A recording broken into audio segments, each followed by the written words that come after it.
blind auditions, mainit ang naging pagsalubong sa dalawang bagong superstar coaches ng The Voice Kids.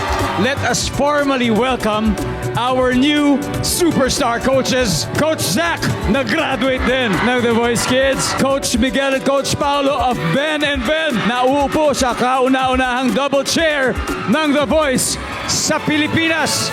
At agad silang nabinyagan sa Bardagulan. We sang Leaves pa. Would you like to sing Leaves with Paolo? Excuse me, please leave us alone. Ang laki ng pintuan!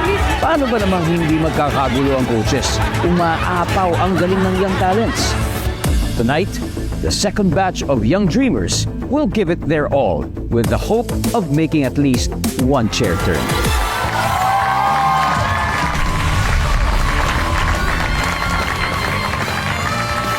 Magandang gabi mga kapuso! Ako po si Ding Dong Dantes and you are watching the biggest singing competition in the world, The Voice Kids!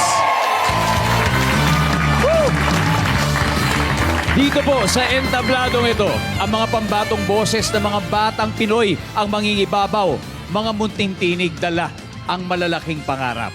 Ang una nilang dapat makamit, ang mapabilang sa grupo ng mga superstar coaches. Mula kaya yan sa Team Believe ni Billy Crawford. Ang leader ng Project C, Zach Tabudlo. The head of the True Squad, Julian San Jose. At ang mamumuno ng Bencada, Coach Paolo and Coach Miguel of Ben and Ben. Pero bago tayo magsimula, alam nyo, nakakwentuhan ko yung mga batang sasalang. At nakakatuwang marinig yung mga pangarap nila, yung mga gusto nila sa buhay, yung mga dreams, bukod sa pagkakanta. Halimbawa, katulad ni Coach Billy, na gusto maging astronaut noon. Oh, yung mga ganong klase pangarap. Tapos si Coach Julie naman, na gustong maging teacher.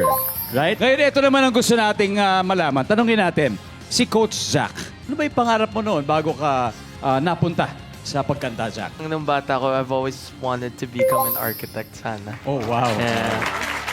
Architect Zach. Ayun na. Paolo and Miguel. Kuya Dong, nung bata ko gusto ko maging pare. Oh! Kaso nagka-crush kasi ako so sabi ko hindi. I see. Uy, fun fact, yung crush niya nung high school, pakakasalan na niya ngayon. Ayan naman. Go! Ako Coach Miguel. naman, nung bata ko gusto ko maging race car driver. Wow. Ang hindi nyo akalain, paglaki nyo pala, siyempre, isipin nyo magiging superstar coaches pala kayo. Di ba? Dito pa sa The Voice Kids, akalain nyo yan.